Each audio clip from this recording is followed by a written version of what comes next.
सुखदारे वो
पर रखुमा रे विवार तो विठ्ठल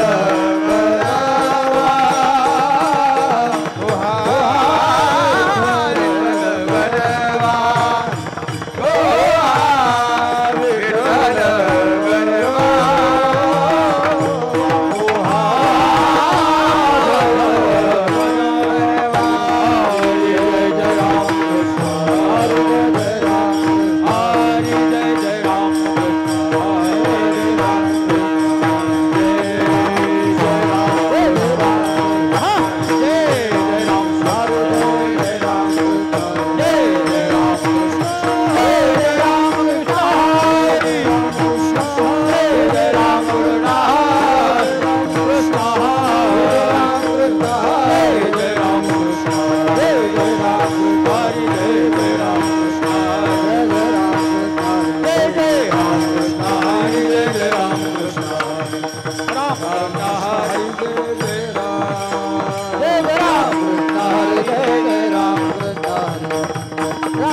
काय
तुकया बंधूल करी नेले हात कहे तुकया बंधूल करी नेले हात कहे तुकया बंधूल नेले हात कहे तुकया बंधूल करी नेले हात काय बराई दिखावत काय बराई दिखावत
का हे गवलन का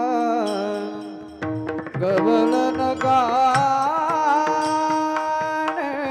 गवलन का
बांध लिया तू अपना गोपाला, काय बढ़ाई दिखावत मोही,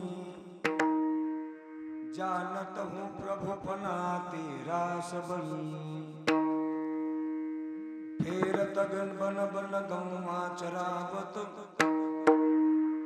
फेरत बन बन गौवा चरावत, कहे तुकया बंधु लकरी ले हाथ, काय बढ़ाई दिखावत मोही, जानत हूँ प्रभु पना तेरा सबही। विठ्ठला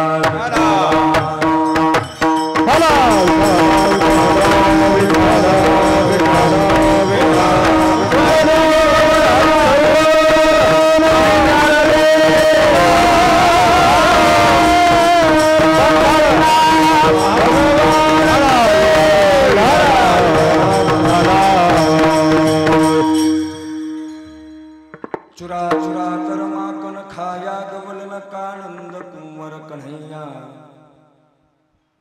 काय बढ़ाई दिखावत मोही, जानत हूँ प्रभु पना तेरा सबही। विठला विठला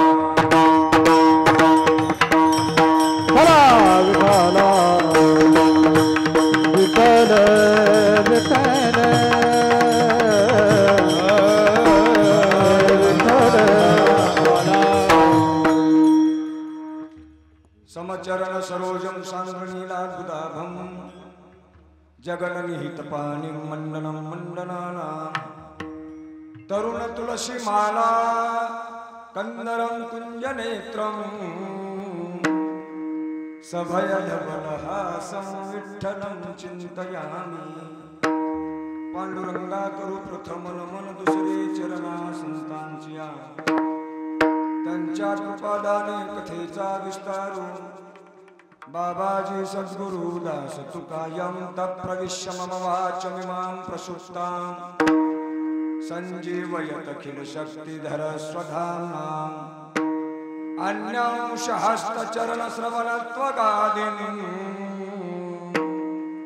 प्राणान्नमो भगवते पुरुषाय तुभ्यम् ओम नमो ज्ञानेश्वरा करुणाकरा दयाला तुमचा अनुग्रह लाधलो पावन झालो चराचरी मी कला कुशरी काहीच नेने बोलतो वचने अतिभाविका एका जनार्दनी तुमचा दास त्याची आस पुरवावी तुमचा अनुग्रह लाधलो पावन झालो चराचरी जियाने पंढरी सारिखाची आपला मूलमन ग्राम केला वैकुंठाधिपती श्री विठ्ठल सखा सोयीरा जोडियला जो का भक्त गुळवत भूतळवटी विख्यात हा गाजिला नमस्कार माझा श्री सद्गुरु माधव बाबाला देवा आधी देवा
माझी वाणी तुझे वर्णी गुणनाम ऐशे देई प्रेम काही कला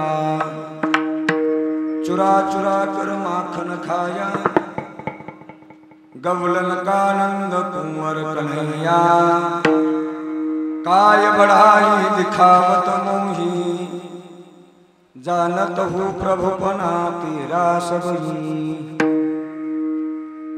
पवित्र अशा कीर्तन रूपी सेवेकरिता घेतलेला अभंग वैराग्याचे श्रेष्ठ मूर्तिमंत पुतळे ज्ञानेशप्रिय जगद्गुरु श्रीमंत श्री तुकोबाराय यांचे बंधू कानोबाराय यांचा सुंदर असा 4 चरणाचा दिडक्या पद्धतीचा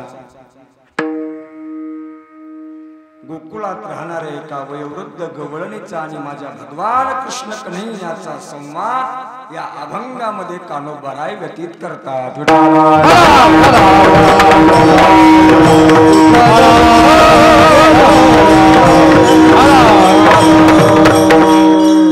अखिल कोट ब्रह्मांड नायक रुक्मिणी प्राण संजीवन जगदाधार अकारण कारण करुणा वरुणालय भगवान श्री पांडुरंगाच्या असीम अगाध कृपेद्वारा मुक्त कैवल्य तेजोनिधी विश्वमाऊली ज्ञानोबाराय वैराग्य राग रसिक जगद्गुरु श्रीमंत श्री तुकोबाराय ब्रह्मीभूत संत मोतीराम महाराज अग्निसाधू माधव बाबा मोळवणकर ग्रामदैवत हनुमंतराय आदी करून सकल साधू संतांच्या असीम अगाध अपूर्व कृपेद्वारा पवित्र पुण्यभूमी आपलं छोटस गाव मोळवण या छोट्याशा गावामध्ये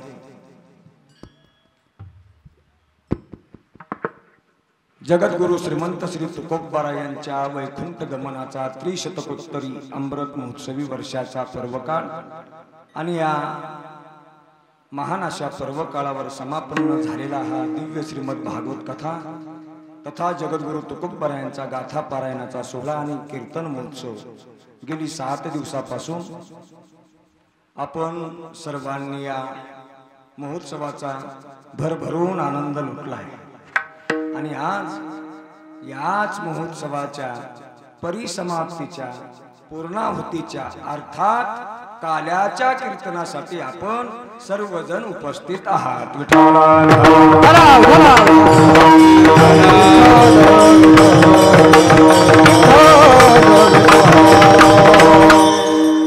काल्याचं कीर्तन म्हणजे आभार प्रदर्शनाचं कीर्तन आहे. या कार्यक्रमासाठी महाराष्ट्रातील रती महारथी गुणवान मंडळी उपस्थित आहेत.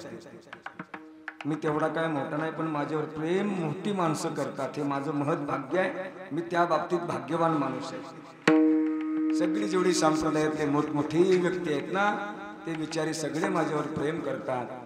आज मृदंग क्षेत्रामध्ये महाराष्ट्रच नाही तर महाराष्ट्राच्या बाहेर ज्या पट्ट्याचं नाव यूट्यूबवर, टीव्हीवर, नवे नवे फेसबुकवर, इंस्टावर जेवढी काय सोशल मीडियाचे साधन आहे, या सगळ्या सोशल मीडियावर जर पतवाजातला बादशहा म्हणून जर कोण असेल, श्री हरिभक्त परायण मृदंग महामेरू मृदंग महागुरु मृदंग तालमणी तालरत्न ताल भास्कर मृदंग अलंकार आणि त्यांना विशेष पदवी दिलेले लग्गी सम्राट, लग्गीचा बाज ज्यांच्या हातात आहे असे अरुण महाराज कदम गुरुजी, ते आज वेळातला वेळ काढून या ठिकाणी उपस्थित आहे. त्यांच्यासाठी चिकटपणानं अजिबात टाळ्या वाजवायचं नाहीत, मोकळे हात करायचे, टाळ्या वाजवायच्या. फार मोठे माणसं ते आपल्यासाठी गावात येतात. आता आमचे मृदंग महामेरू मृदंग महागुरु तालमणी विष्णुपंत महाराज जायबे, ते सुद्धा आपल्याकडे 7 दिवस उपस्थित आहे. त्यांच्यासाठी एकदा आता आपण यावं काय सप्ताहाच्या शेवटच्या दिवशी टाळ्या वाजवा. ही दोन्ही महान रत्न आपल्याला लाभलेली आहे. आता गायनाच्या बाबतीत तर काय बोलायचंच काम नाही गड्या. 7 दिवस आमच्यावर नितांत प्रेम करणारे, कुणाचे माझ्यावरचं प्रेम कमी होईल जास्त होईल, पण एका वाघाचं प्रेम कमी पण नाही जास्तही नाही, जसं आहे तसंच आहे, टिकून आहे टिकून. ते म्हणजे माझ्यावर फार लेकरासारखं प्रेम करणारे उद्धव दादा. वाजवा टाळ्या, वाजवा वाजवा. हे टाळ्या वाजवण्यासाठीच कीर्तन आहे आज, आता दुसरं काहीच नाही. हेच उद्धव बुवा आणि माझ्यावर फार नितांत प्रेम करणारे आमचे संगीत अलंकार, आपल्या परिसराचं वैभव, गोड गळ्याची धनी गोविंद बुवा कोष्टगावकर, पण त्यांनी या वर्षी येण्यासाठी चिकटपणा केला. एकच दिवस आले. ते सुद्धा आले. फार त्यांचंही माझ्यावर प्रेम आहे आणि विशेष करून आम्ही एकमेक भावासारखं राहतो. म्हणजे मी लहान असताना गुरुजी तुमच्या धारूर भागामध्ये मैंदवाडी नावाचं गाव आहे आणि त्या मैंदवाडीला सर मी मृदंग वाजवायला 7-7 दिवस असायचं. आणि तिथं काल्याचं कीर्तन रामदास बाबा सानप वैकुंठवासी झाले. ते आता भीमसेव बाबांच्या नंतरचे, म्हणजे भीमसेव बाबांचे शिष्यच होते. रामदास बाबा सानपांचं कीर्तन असायचं आणि सानप बाबा सोबत आमचा अभिमान महाराज ढाकणे आबा, फार पिल्लू माणूस होता त्यावेळेस, असा युधिष्ण माणूस आला की मग त्यावेळेस तेव्हा आमचा परिचय झालेला. पण ते आबा, त्यांना काल मी सहज फोन केला, आबा आहे का उद्या वेळ? महाराज तुमचा कार्यक्रम आम्ही कसं टाळावं? आबा एका फोनवर आपल्या गावात आले, काय आवाज आहे गड्याचा, टाळ्या वाजवा त्याच्यासाठी. आमचे मग 7 दिवस हनुमंत महाराज, मूर्तिकर भजनी मंडळी, पुन्हा आज विशेष संत भगवान बाबा वारकरी शिक्षण संस्था बहिनाजवाडी व त्यांचे सर्व छोटी छोटी बालक आमच्या गावातले आता एकंदरीत सर्व 7 दिवस भजनी मंडळ उपस्थित झालेले आहे. त्यातले त्या आजच्या या एवढ्या दिव्य श्रीमद भागवत कथेचा महाप्रसाद ज्यांच्याद्वारा आपल्याला या ठिकाणी समापन्न होणार आहे, ते आमच्यावर नितांत प्रेम करणारे श्रीयुत ज्ञानोबारावजी भीमरावजी कराड, तुषार ट्रेडिंग कंपनी अहमदपूर, हे दोघही सपत्नीक इथं आलेले आहेत. काल आले होते, आज आले. त्यांच्याद्वारा महाप्रसाद आहे. त्यांच्यासाठी एकदा जोरदार टाळ्या वाजवा. तसेच ज्या घराण्याचं माझ्यावर नितांत प्रेम आहे,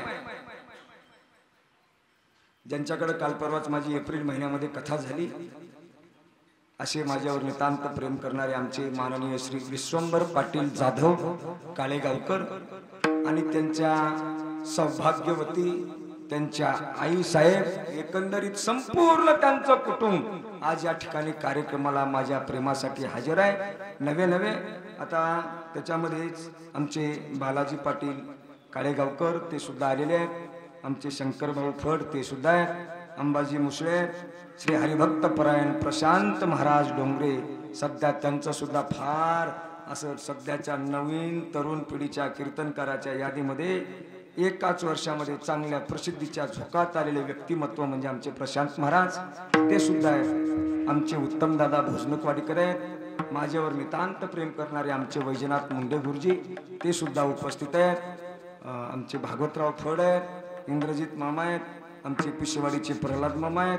आता एकंदरीत सर्वांची नावाचा उल्लेख झाला असा समजू आणि आपण थोडा वेळ देवाचं चिंतन करू. विठाला आणि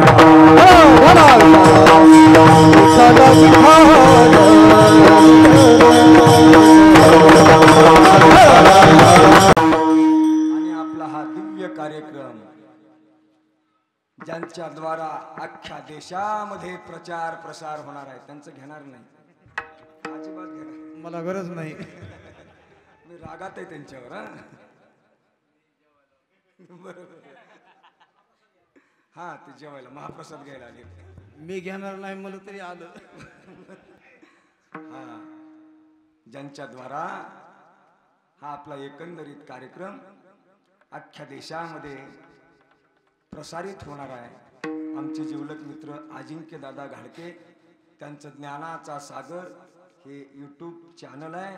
आता हा कार्यक्रम ज्यांना ज्यांना पाहायचा असेल त्यांनी ज्ञानाचा सागर नाव टाईप करायचं, मोबाईल काढायचा, ज्ञानाचा सागर नाव टाईप करायचं, खाली एक घंटीचं बटन असतं, ते घंटीचं बटन दाबायचं, सबस्क्राईब करायचं आणि मग पुन्हा कीर्तन बघायचं. विठाला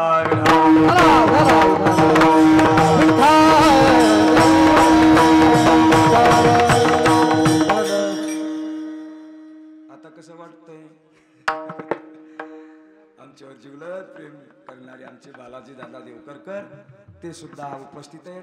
बिचारा 7 दिवस चकली मारला पण आज गडी काल्याला आला. टाळ्या वाजवा, वाजवा, करा सत्कार करा. सगळ्यांच्या दिव्य अशा उपस्थितीमध्ये आपल्याला काल्याचं चिंतन करायचं. काल्याचं कीर्तन म्हणजे पूर्णाहुतीचं कीर्तन आहे.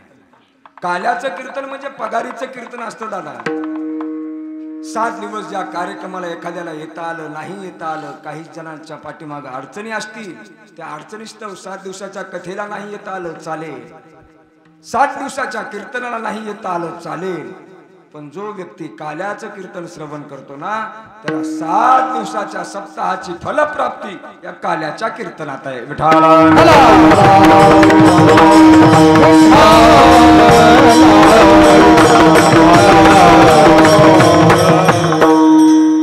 अरे दादा, 4 महिन्याचा चातुर्मास असू द्या, वर्षाचा सप्ताह असू द्या, नवे नवे 1 महिन्याचा सप्ताह असू द्या, नवे नवे 7 दिवसाचा असू द्या, 5 दिवसाचा असू द्या, 3 दिवसाचा असू द्या, नवे नवे 2च दिवसाचा सप्ताह असू द्या, त्या सप्ताहाची परिपूर्तता जर करायची असेल तर काल्याचं कीर्तन झाल्याशिवाय सप्ताहाची परिसमाप्ती होत नाही. माझे साधू संत फार गोड दृष्टांत देतात. पहिल्या काळामध्ये गुरुजी होते बघा, गुरुजी सगळ्यांना माहीत असते, जुन्या लोकांना माहित आहे. सर तुमच्या काळाच्या अगोदर तुमचं शिक्षण, अशा शाळा नव्हत्या त्यावेळेस, प्रायव्हेट क्लास लावायचे प्रायव्हेट, मग ते गुरुजी असायचे. गुरुजी, त्या गुरुजीच्या अंगावर धोतर असायचं दादा, धोतरावर नेहरू शर्ट असायचा आणि मग त्या गुरुजीला पांढरी टोपी असायची, बरोबर ना, काळी टोपी असायची, काळी काळी काळी टोपी असायचे गुरुजी असायचे. आणि ते गुरुजी शाळेमध्ये क्लास घ्यायचे, पण ते प्रायव्हेट शिक्षण होतं.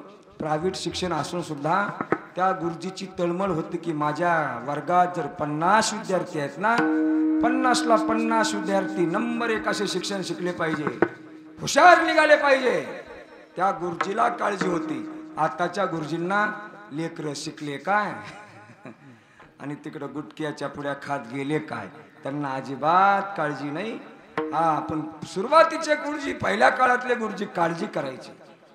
असेच गुरुजी होते. असे वर्ग भरलेला आहे. 50 विद्यार्थी वर्गात बसलेले आहेत आणि 50 विद्यार्थी वर्गात बसल्यानंतर गुरुजी आपले लेकरं किती हुशार आहे ते पाहण्यासाठी परीक्षा घेतात आणि एका लेकराला उठवतात आणि त्या मुलाला म्हणतात, अरे बाळू,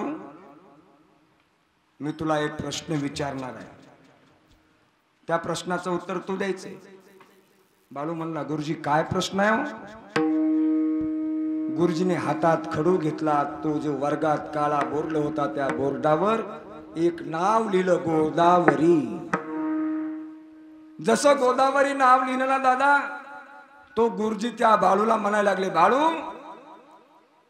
ही काय नाव आहे? बाळू म्हणतो, गुरुजी गोदावरी नाव आहे. हा, सांग बाळू आता या गोदावरीचा उगम कुठून झाला रे बाळू? बाळूला काही कळना गेलं. बाळू ह्याच्या तोंडाकडे बघतो, त्याच्या तोंडाकडे बघतो, त्याच्या तोंडाकडे बघतो. बाळू खाली बसला, गुरुजी मला नाही कळणार. दुसऱ्या श्यामाला उठलं, श्यामा तू सांग रे. श्याम म्हणला, गुरुजी सांगू ना, मला इथं पहा. या गोदावरी नदीचा उगम नाशिक नावाचा जिल्हा आहे, त्र्यंबकेश्वर नावाचा तालुका आहे आणि त्या त्र्यंबकेश्वर नावाच्या तालुक्याच्या ब्रह्मगिरी नावाच्या पर्वतावरून गोदावरी नदीचा उगम आहे. शाबास बाळू.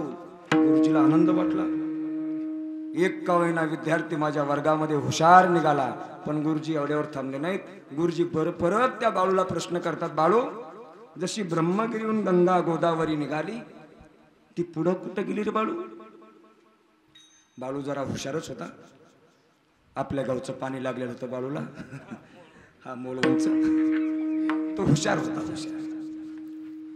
बाळू म्हणला, गुरुजी ती ब्रह्मगिरीहून जशी निघाली ना तशी कुशावर्तीच्या कुंडात आली.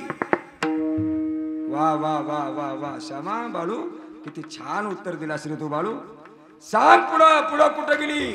ते म्हणला, गुरुजी नाशिकला आली. त्याच्यापेक्षा पुढं? बाळूला वाटलं आता गुरुजी काही शांत बसत नाही, सारखा प्रश्न विचारण्यावरच आहे गुरुजी. नाशिकहून निघाली. बाळू म्हणला, डायरेक्ट आपण स्पीड मध्ये सांगू. ती आली, म्हटला डायरेक्ट गंगाखेडला आली. गंगाखेडला आपल्या? गुरुजी म्हणले, बरं बरं गंगाखेड पर्यंत ठीक आहे. गंगाखेडून पुढं? ते म्हणला नांदेडला. नांदेडून पुढं? बासरला. बासरून पुढं? त्यावेळेस तो बाळू म्हणला, या गुरुजीचं तोंड बंद करायचंय तोंड. मग बाळू म्हणला, गुरुजी गंगा ब्रह्मगिराहून नांदेडून बासरून डायरेक्ट ती एकदा सागरात जाऊन मिळाली.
सागर संगमी अवघ्या झाल्यावर मी एकमय. अरे ब्रह्मगिरीहून निघालेली गंगा जशी सागराला मिळाल्यानंतर पूर्ण होते, तिचा प्रवास संपतो, तसं कोणत्याही आपल्या वारकरी संप्रदायातल्या उत्सवाची सांगता काल्याचं कीर्तन झाल्याशिवाय होत नाही. विठाला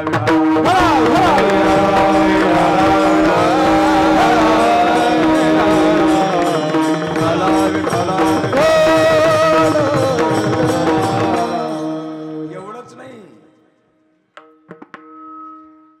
एखाद्या मंदिराचं बांधकाम चालू करावं, बांधकाम चालू केल्यानंतर पायाचं काम करावं, पायानंतर ते पायाचं सुद्धा काम झालं, भिंतीचं काम झालं, नवे नवे शिखराचं काम झालं.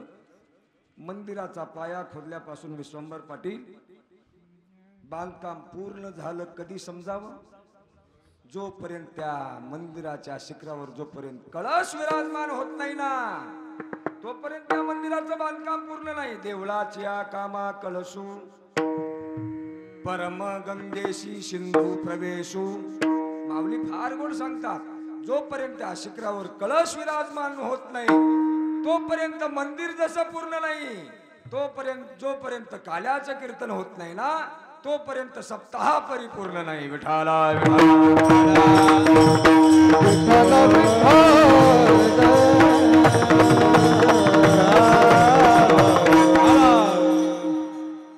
आणि त्याच काल्याच्या कीर्तनाच्या चिंतन सेवेसाठी आपण उपस्थित आहात. पुढे या, पुढे या, या या सुभाष मामा या पुढे या. आणि या कीर्तनासाठी, देवाच्या चिंतनासाठी तुकोबरायाचे बंधू कानोबराय यांचा सुंदर असा अभंग आपण घेतलेला आहे. या अभंगामध्ये कानोबराय गोकुळातली एक वयोवृद्ध गवळण आणि माझा भगवान कृष्णाचा संवाद व्यतीत करतात. ज्यावेळेस भगवान कृष्ण गोकुळातून मथुरेला गेले, मथुरेतून कंसाचा वध केला, उग्रसेनाला राजगादीवर बसवलं, उग्रसेनाला राजगादीवर बसून ज्यावेळेस माझा भगवान कृष्ण द्वारकेत गेले, द्वारकेचे राजे झाले आणि द्वारकेचे राजे झाल्यानंतर माझे भगवान कृष्ण त्यांचा विवाह समारंभ झाला आणि विवाह समारंभ झाल्यानंतर बऱ्याच दिवसाला माझ्या भगवान कृष्णाला गोकुळातल्या बालपणातल्या सर्व लीलेची आठवण आली आणि माझ्या भगवंताला सुद्धा दुःख व्हायला लागलं. अरे ज्या गोपाळासोबत मी लहान असताना खोड्या केल्या गोकुळात, अरे ज्या गवळणी सोबत मी लीला केल्या, ज्या गोकुळामध्ये दही दूध तूप लोणी याच्या चोऱ्या करून आम्ही वेगवेगळ्या प्रकारची लीला करण्याचं आम्ही सोंग त्या गोकुळामध्ये केलं, आता त्या गोकुळातल्या गवळणी कशा असतील, नंद बाबा कसे असतील, यशोदा मैया कशी असेल, एवढंच नाही त्या गोकुळातले गोपाळ कशी असतील, देवाला सुद्धा दुःख वाटायला लागलं. मग एके दिवशी उद्धवाला देवानं बोलवलं, उद्धवा चल रे एकदा गोकुळात आपण फेरफटका मारू. उद्धवानी भगवान रथामध्ये विराजमान झाले आणि तसे रथात विराजमान झाले ना, तो रथ गोकुळाच्या दिशेने निघाला आणि गोकुळाच्या दिशेने रथ निघाल्यानंतर गोकुळात रथ आला पण, आणि जसा गोकुळात रथ आला ना, पाहता पाहता वाऱ्यासारखी बातमी गोकुळामध्ये पसरली आणि गोकुळातल्या सगळ्या गोपांना, गवळणींना, गोपाळांना इतका आनंद झाला. लहानपणीचा आमचा बालसखा कृष्ण कन्हैया आपल्या भेटीसाठी गोकुळात आलाय. गोकुळात सगळ्यांना आनंदीच आनंद वाटायला लागला. सगळे गोपाळ येतात, पण त्यातले काही गोपाळ म्हणतात, अरे आता आपण लहानपणी याच्यासोबत खोड्या केल्या, लहानपणी याच्यासोबत आपण खेळ खेळले, पण आता खोड्या करायला जमणार नाही, खेळ खेळायला जमणार नाही. लहानपणी ज्या भाषेमध्ये आपण त्याला बोलत होतो ती भाषा सुद्धा वापरायला जमणार नाही, कारण तो आता राजा झालाय. राजा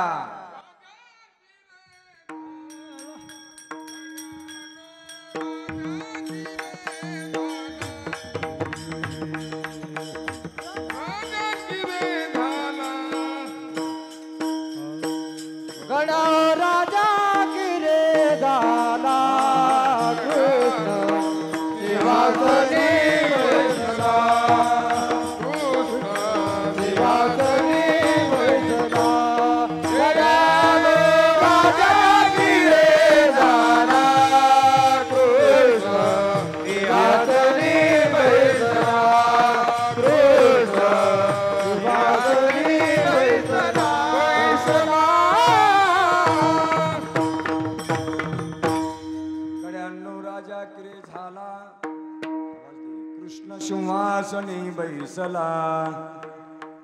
अरे गोपाळांनो, आता लहानपणी आपण त्याच्यासोबत खोड्या केल्या, त्या खोड्या करायला आपल्याला जमणार नाही. त्याला लहानपणी ज्या भाषेमध्ये आपण बोलत होतो त्या भाषेमध्ये बोलायला जमणार नाही. अरे तो द्वारकेचा राजा झालाय राजा. मग पाहता पाहता सगळ्या गोकुळातले गोपाळ जमले, गवळी जमले, गवळणी जमल्या, गोपी जमल्या आणि राजा झाल्यामुळे माझ्या भगवान कृष्णाला बसण्यासाठी सिंहासन तयार केलं. भगवान कृष्ण त्या सिंहासनावर बसले आणि सिंहासनावर बसल्यानंतर हा भगवान सिंहासनावर बसतोय. साऱ्या गोकुळातले लोक असे समोर मंडपामध्ये सभागृहामध्ये बसलेले आहे. आणि आता मग माझा गोकुळामध्ये कृष्ण कन्हैया आल्यानंतर त्या गोकुळातल्या लोकांचं क्षम कुशल सगळं माझा देव विचारतो. कसे आहेत तुम्ही सगळे? बरे आहेत ना? काय तुमच्या अडीअडचणी? त्यावेळेस गोकुळातले लोक म्हणतात, काना अरे तू लहानपणी आमच्या सोबत लीला केलास, आमच्या सोबत राहिलास, आमच्या सोबत थट्टा केलास, आमच्या सोबत मस्करी केलास, पण तू ज्या वेळेस गोकुळ सोडून गेलास ना काना, तेव्हापासून एक एक क्षण आम्हाला एका एका युगासारखा वाटतो. गोपी गीतामध्ये सुखाचार्य भगवान फार गोड सांगतात, त्रुटिर्योगायते त्वाम पश्यता. अरे क्षण एका युगासारखा वाटतो, इतकं दुःख आम्हाला भोगावं लागतं देवा. देव म्हटले मी कुठंच गेलो नाही, मला अवताराला आल्यानंतर काही कार्य करावंच लागतं, त्या कार्यासाठी माझा अवतार आहे, पण मी तुमच्या सोबतच आहे. सगळं क्षम कुशल विचारले. भगवान कृष्ण सिंहासनावर बसलेले आहे आणि सिंहासनावर बसल्यानंतर आता सगळेजण शांत बसून ऐका, 4 गोष्टी मला तुम्हाला सांगायच्या, असा देव म्हणतो गोकुळातल्या लोकांना. गुरुजी मग देव असे बसलेले आहेत, फुलाची आरास केलेली आहे, देवाला बसण्यासाठी गालीचा टाकलेला आहे. 8वा ते दृश्य पुढं. आणि आता माझा देव बोलतोय गोकुळातल्या लोकांसोबत.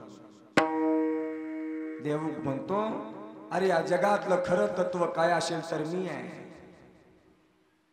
माझ्या सत्तेने जगत चालतंय. वृक्षाचे ही पाने आणि ज्याची सत्ता राहिली अहंता मग कोठी.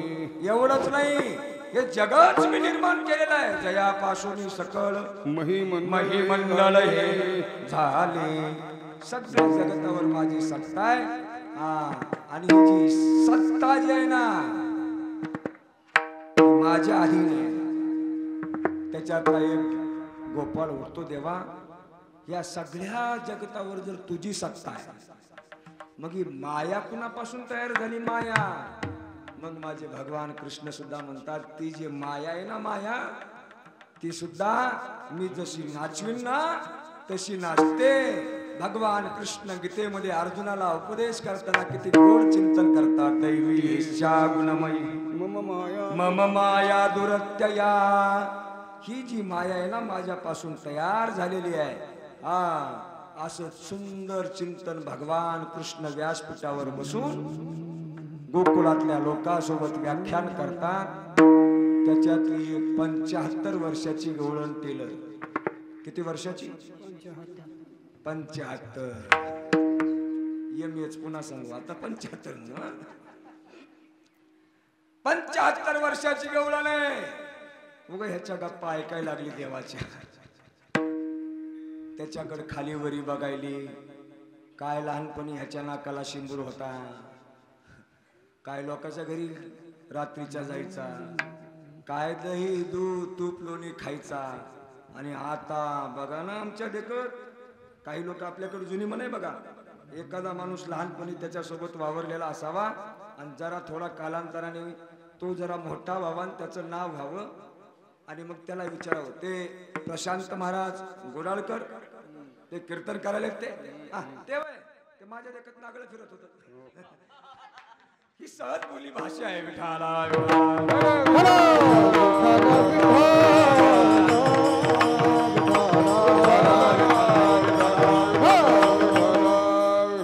गवळणीला वाटायला लागलं काय मोठ्या मोठ्या गप्पा मारायला आहे, काय मोठ्या मोठ्या थापा मारायला आहे. पण त्या गवळणीला राहवलं नाही. तेवढ्या सभेमध्ये ती गवळण उठून दिखावत मोही काहे बराई दिखावत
देखावत मोही आहे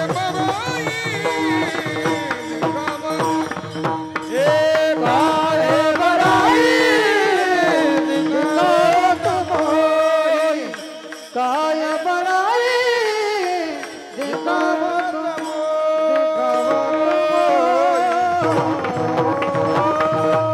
खेळलास मांडीवर उगा आमचं तोंड उघडायला लावू नको. कोण म्हणाले? बालाजी पटेल. कोणाला म्हणाली? देवाला म्हणाली. शाबास. चंद्र काकू पुन्हा आहे हाताच नाही. विठाला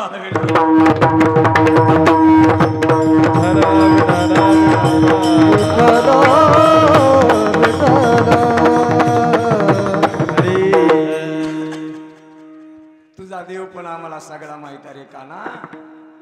लहानपणी आमच्या मांडीवर खेळला असतो. करू नाही ते खोड्या आमच्या नजरेनं पाहिले तुझ्या आम्ही. तू काय काय खोड्या केलास. तू किती किती या गोकुळामध्ये आमच्या नजरेसमोर लीला केला. सगळ्या पाहिल्या. सांगायच्यात का तुझ्या एक एक खोड्या आता. मग ती 75 वर्षाची गवळण म्हणती माझ्या डोळ्यात एक चुरा चुरा कर वा वा टाळ टाळ चुरा चुरा कर माखन खाया. चुरा चुरा कर माखन खाया. चुरा चुरा कर माखन खाया.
लीला सांगायला चालू करते.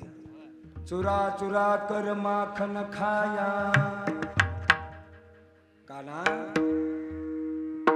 आता जरी तू द्वारकेचा राजा झालास ना राजा, अरे तू लहान असताना तुझ्या बापानं तुझा मथुरेत जन्म झाला, टोपल्यात घालून गोकुळात नंद बाबाच्या घरी आणून सोडलं. आणि त्यावेळेस तू आमच्या गोकुळामध्ये रांगायला शिकलास आणि रांगता रांगता चोऱ्या आमच्याच गोकुळात केलास. चोरताना काय चोरलास? रांगत रंगणी चोरित लोणी रांगत रंगणी चोरित लोणी रांगत रंगणी चोरित लोणी रांग रंगणी धावूनी धरिती गवळणी धावूनी धरिती गवळ बांधती चरणी देते घराने बांधती चरणी देते घराने गवळ यशोदेचा धय दुधी बक्षुनी कमाल निळे नवल केले साजन कृष्ण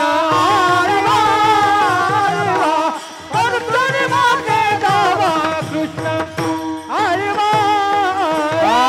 दही दूध भक्षुनी कमाल केले नवल केले साजन कृष्ण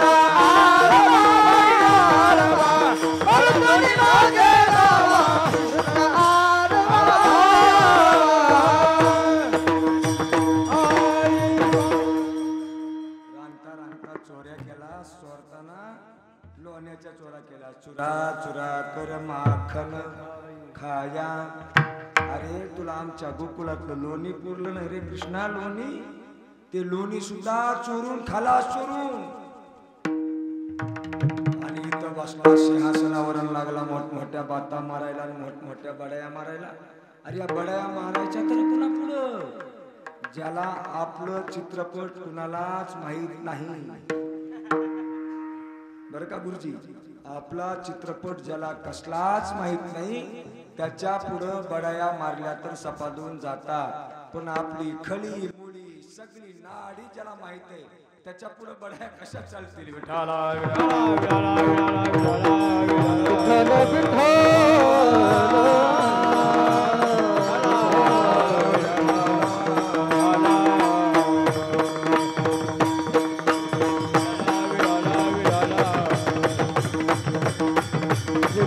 विठ्ठला विठ्ठला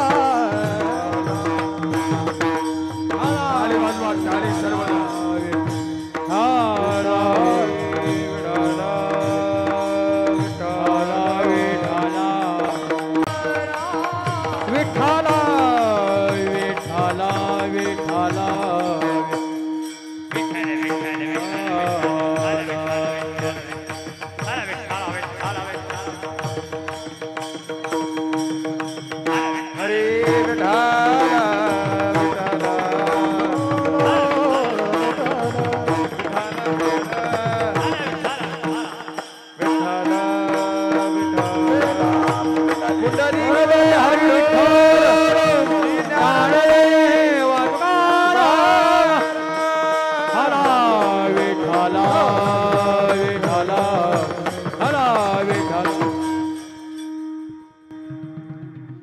बडाया कुणाजवळ माराव्या इथालतात ना. देवा जरी आता तू द्वारकेचा राजा झालाय कळतंय आम्हाला, आमच्यापासून गेलास तू राजा झालास. अरे नुसतं चोऱ्यावर तुझं भागलं नाही, तू एकटी रांगता रांगता लीला केली होती बघ. तू लीला तुला तुझा त्रास त्या यशोदा मैयाला सुद्धा सहन झाला नाही आणि त्या यशोदा मैयानं तुला दोरीनं उखळाला बांधलं.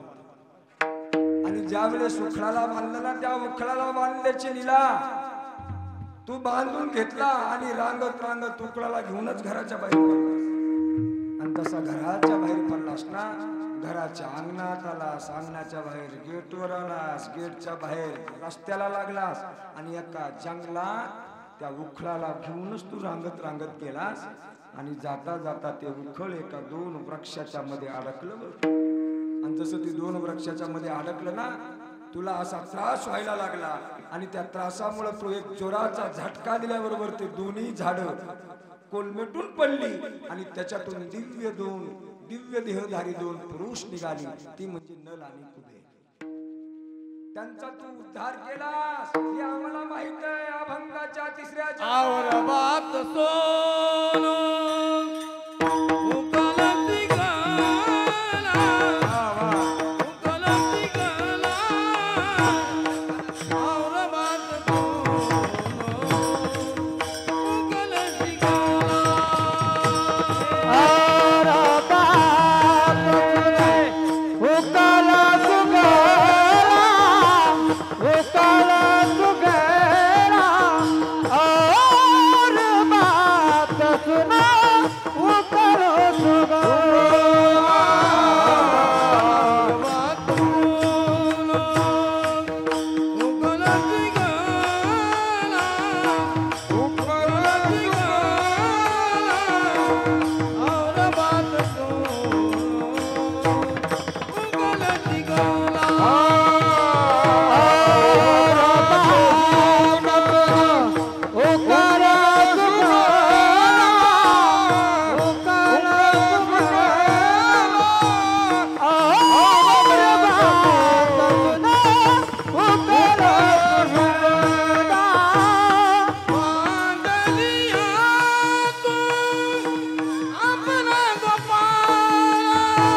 पासून उखल सुगला बांधलिया तू आपणा गोपाला.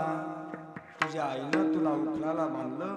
एवढंच नाही, ही लीला तर झालीच. या सगळ्या लीला झाल्यानंतर फेरत बन बन गौवा चरावत कहे तुकया बंधू लकरिलेले हात. तू आता यमुना मैयाच्या तीरावर वृंदावनामध्ये यमुना मैयाच्या काठावर आमच्या डोळ्या देखत हातात काठी घेतलेली आहे काठी आणि हातात काठी घेऊन गायी चारण्याचं काम माझं. हाथों में लकड़ी खाने कमलिया. वा वा वा. हाथों में लकड़ी खाने कमलिया. हाथों में लकड़ी खाने कमलिया. हाथों में लकड़ी खाने कमलिया. गौवा चराने वाले मुरली सुनाने वाले. मुरली सुनाने वाले. मुरली सुनाने वाले.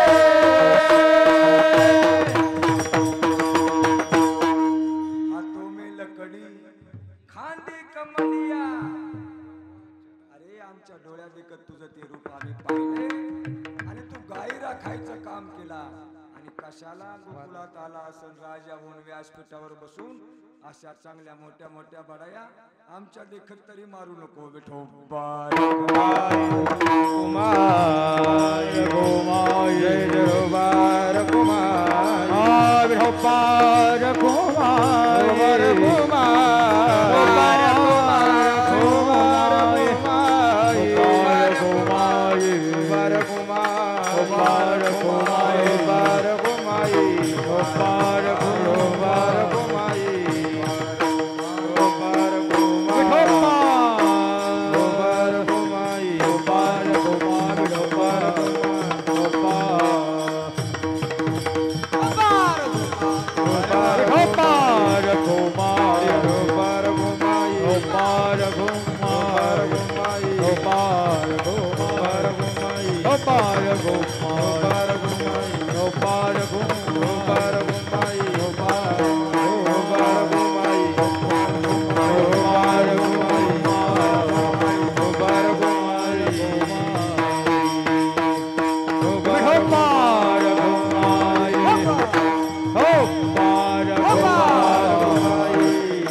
या ठिकाणी केला. काल्याचं कीर्तन आहे.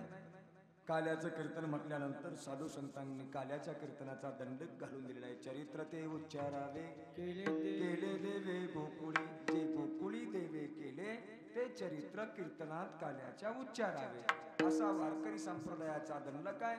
पण त्या गोकुळामध्ये जे चरित्र केलं माझ्या भगवान कृष्ण कन्हैयानं त्यामध्ये पुन्हा आणखी डबल दंडक घातला. रांगता गोधन हरी रागीता हे रांगता गोधनी. रागीता हे रांगता गोधनी. रागीता हे रांग वेदचे चरित्र केले नारायणे. रांगता गोधने रागीता हे रांगता गोधने रागीता.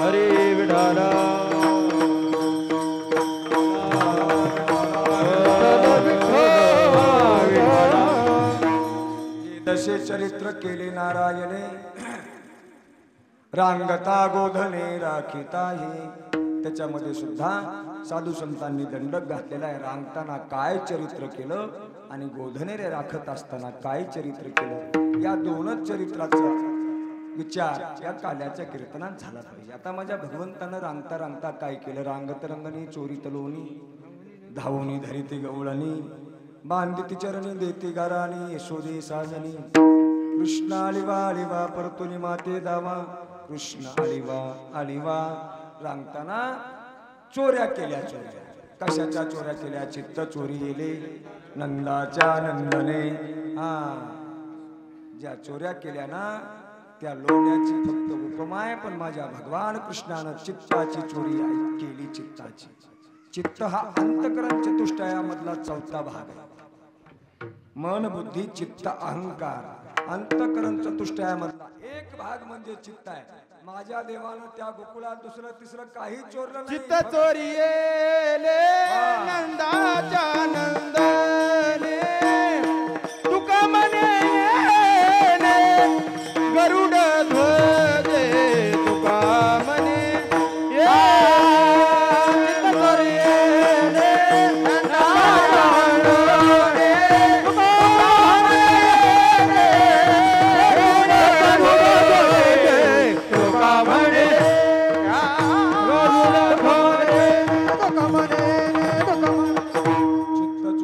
नंदाच्या नंदने तुका गरुड ध्वजे. देवानं चित्त चोरलं. आता त्या चोऱ्या करताना सुद्धा माझ्या भगवान कृष्णाने त्या गोकुळामध्ये चौर्य मंडळ स्थापन केलं. वाकड्या पेंड्या बोबड्या सुदाम्या मधुमंगल सगळी गोळा केली आणि त्या बोबड्याला माझा कृष्ण कन्हैया म्हणतो, बोबड्या चल आता आपल्याला चोऱ्या करायच्या. चोऱ्या ते बोबड्या म्हणतो, अभिमानाबा देवा नको गड्या तुझ्यासोबत चोऱ्या करायला. एकदा काय झालं बघ, तुझ्यासोबत आम्ही चोऱ्या करायला एका मळ्याच्या मळ्यामध्ये गेलो. तिथं कवल्या कवल्या काकड्या होत्या आणि त्या काकड्या सगळ्या गोपाळांनी खाल्ल्या. पण त्याच्यामध्ये सगळ्या गोपाळांनी दोन दोन दोन दोन तोडल्या आणि मला फक्त एकच काकडी दिली, एकच. पण ती एक सुद्धा काकडी खात असताना तिकून त्या मळ्याचा मालक आला आणि त्यानं माझ्या चेंडीला धरलं. जाई बा कृष्णा नको रे बा, आम्ही नाही नाही नाही नाही तुझ्या संग येणार. आणि एवढंच नाही, एकदा यमुनेच्या डोहात पोहायला गेलो. पोहताना सुद्धा मला विनाकारण तुझ्यासोबतच्या गोपाळांनी गोच्या दिल्या. रे कृष्णा, आता मला तुझ्या मंडळामध्ये नको आहे. विठाला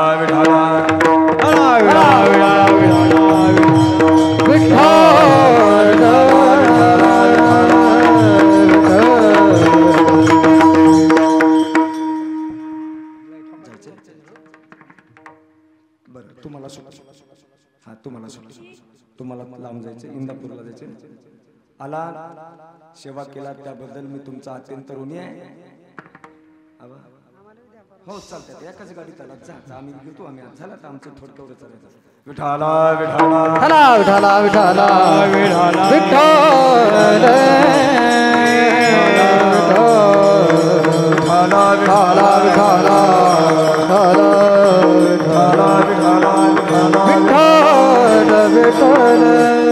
अशा प्रकारे ते बोबड्या काही देवासोबत येत नव्हता. मग माझ्या बोबड्याला माझ्या भगवंतांनी समजून सांगितलं आणि समजून सांगितल्यानंतर माझ्या बोबडा सुद्धा त्या टीम मध्ये सहभागी झाला आणि सर्वांना सांगितलं, आता उद्यापासून आपल्या गोकुळामध्ये चोऱ्या करायच्या आणि चोऱ्या करण्यासाठी काही साहित्य लागणार आहे. ते बोबड्या म्हणला, देवा काय काय साहित्य लागतं रे? देव सांगतात बोबड्याला, काही नाही, काट्या लागतात. आबा काय लागतात? काट्या. त्याच्यानंतर बारीक बारीक खडे, त्याच्यानंतर वस्त्रगाळ केलेली माती आणि त्याच्यानंतर सराटे, खंदाडे सराटे लागतात. बोबड्या म्हणला, देवा बोबड्या म्हणला, देवा काट्या कशासाठी लागतात रे? देव म्हणले आपण एखाद्याच्या घरामध्ये चोरी करण्यासाठी शिरलो आणि चोरी करण्यासाठी शिरल्यानंतर त्या जर तिथल्या गवळणांनी ती मडके गाडगे त्या दह्या दुधाचे एखाद्या उंच अशा शिक्यावर ठेवले असतील आणि ते जर आपल्याला हाताला येत नसतील तर आपण खालून काठीनं त्याला छिद्र पाडायचं, दोन्ही हाताची ओंजळ धरायची आणि त्या ओंजळीमध्ये आलेलं दही दूध तूप लोणी आपण प्राशन करायचं. वाहात त्या धारा घ्या रे दोहीच्या कोपरा.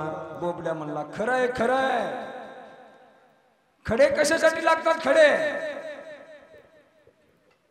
कृष्ण म्हणतात आपण एखाद्याच्या घरामध्ये चोरी करायला गेलो आणि चोरी करायला गेल्यानंतर कोणत्या गाडग्यात माल आहे, कोणतं गाडगं खाली आहे ते जर तपासायचं असेल ना, खड्डा घ्यायचा. विष्णू महाराज खड्डा घ्यायचा, त्या मडक्यावर हाणायचा, त्या मडक्याचा टन पुन्हा वाजला, टन टन वाजना झाले. हा टन पुन्हा वाजला तर समजायचं हा सगळा मोकळा बाजार आहे, मोकळा. आणि त्या जर गाडग्याचा धपकून आवाज आला मग मात्र समजायचं हा गाडग भरलेला आहे.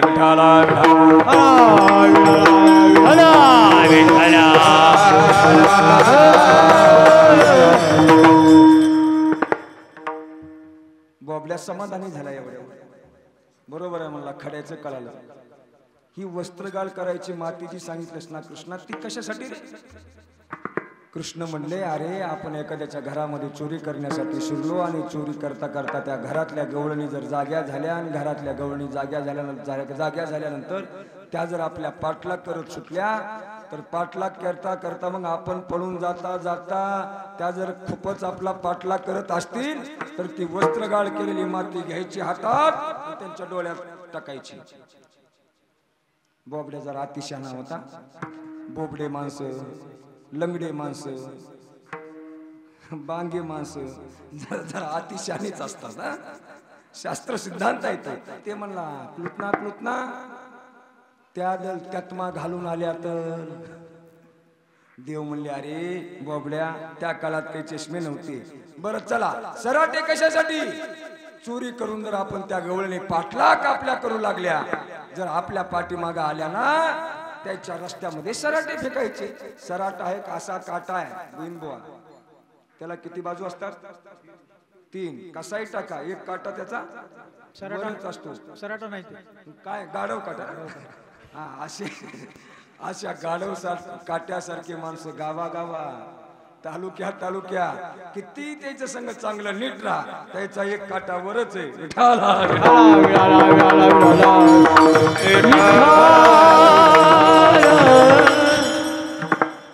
हे सगळं चोरीचं साहित्य माझ्या कन्हैयानं गोपाळासोबत घेतलं आणि आता चोऱ्या किती केल्या आपण प्रत्येक काल्याच्या कीर्तनात ऐकलेली आहे. चंद्रा काकूच्या घरी गेले, दाढी वेणीची गाठ बांधली, मंगूस मध्ये सोडलं, सगळं माहित आहे तुम्हाला. आपल्याकडे वेळ कमी आहे. सगळ्या चोऱ्या गोकुळामध्ये करायला लागला. एक गवळण धावत घराला करते, अगं यशोदे तुझा काना तुझा कृष्ण परवा दिवशी माझ्या घरला आला. घरला काय केलं ग त्यानं? परवाला मुच्या घरा दारी निजला होता म्हातारा, उचलून ताकाचा डेरा फोडीला सैरा त्यावरी. अगं यशोदे तुझं कार्ट परवा दिवशी माझ्या घरी आलं. घरी आल्यानंतर माझं 95 वर्षाचं म्हातार, हिवाळ्याचे दिवस होते, उन्हाच्या तिरंबीला चौकटीवर बसलेलं होतं. तो कार्ट आलं, घरात गेलं, दही दूध तूप लोणी खाला आणि जाता जाता ताकानं भरलेला डेरा उचलला. उचलून दरवाजापर्यंत आलं, जिथं म्हातारं बसलं होतं त्याच्या डोक्यामध्ये टाकला आणि फोडला. जसा त्याच्या डोक्यात डेरा फोडला ना ते म्हातारं जे कोमात गेलं बापू, 4 दिवस आयुष्याच्या बाहेर निघालं नाही. इतकं कार्ट तुझं आगाव आहे. मग यशोदा मैया म्हणते कन्हैया आता वेळ झाली रे, आता महाप्रसाद तयार आहे, आता वेळ झाली, या सगळ्या खोड्या जरा कमी कर. कृष्ण तुला आम्ही ताकीद करते, घरी कुणाच्या जाऊ नको.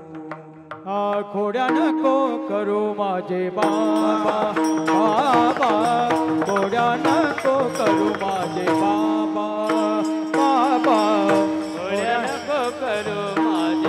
बाबा बाबा गोड नको करू माझे बाबा ऐश्वर्याने धरिला स्वरी बैसविला मांडी बरी यशोदेने धरिला करी बैसविला मांडी वरी मुख पसरून करीतो आमा मुख पसरून करीतो आमा बाबा कोड्या नको करू माझे बाबा कोड्या नको करू माझे बाबा बाबा कोड्या नको करू माझे बाबा माझे बाबा कोड्या नको करू माझे बाबा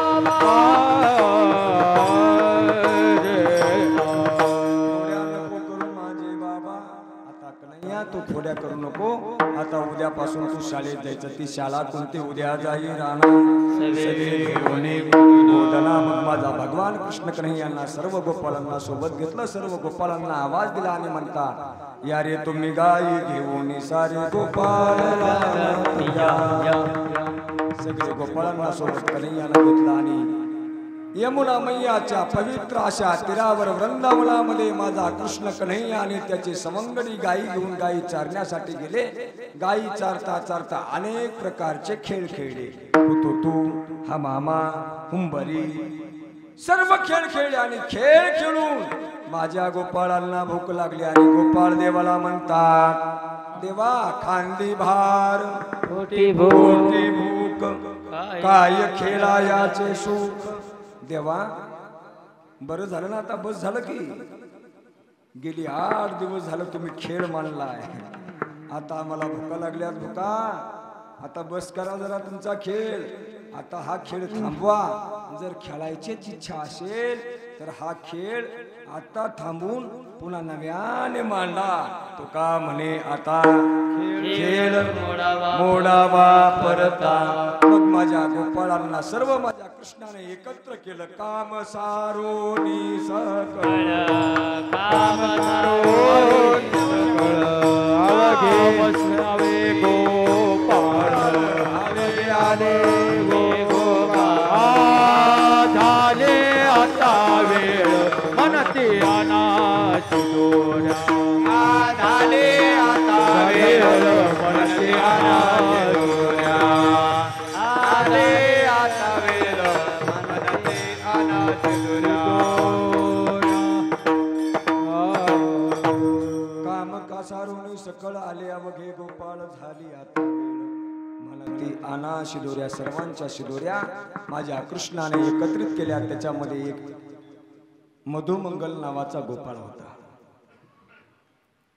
बापू सगळेच माणसं जवळ असलेले सगळेच काही श्रीमंत असतात असं नाही एखादे गरीब सुद्धा खंदाडे साहेब आपल्या सोबत कार्यकर्ते असतात ते सगळ्यांच्या शिदोऱ्या गोळा केल्यानंतर ते मधुमंगल नावाचा गोपाल देवाकडे गेला म्हणला देवा सगळ्यांनी तुम्ही शिदोऱ्या जमा करायला सांगितल्या सगळ्यांच्या शिदोऱ्या आल्या पण माझ्या घरी कोणीच नाही हो देवा अहो मी फार गरीब आहे देवा एक वेळचं अन्न माझ्या घरी शिजेल इतकी सुद्धा राशन पाणी माझ्या घरात नाही त्याचं वर्णन तुकोबाराय करता तुका म्हणे हरी माझे कोणी नाही घरी नका करू दुरी मज पाया वेगळे सर्वांचा सांभाळ जसा देव करतो तसाच माझ्या मधुमंगलाला त्याच प्रसादातला तो काल्याचा प्रसाद देण्याचं काम माझ्या कृष्ण कन्हैयानं केलं गोपाळांना गोल उभा केलं मध्यभागी माझा देव उभा टाकलेला आहे 1.5 पायाने उभा टाकलेला आहे म्हणूनच म्हणतात देहुडा चरणी वाजवितो वेणू कमरेला बासरी ठेवलेला आहे हातामध्ये काल्याचा प्रसाद घेतलेला आहे याचं सुंदर प्रसंग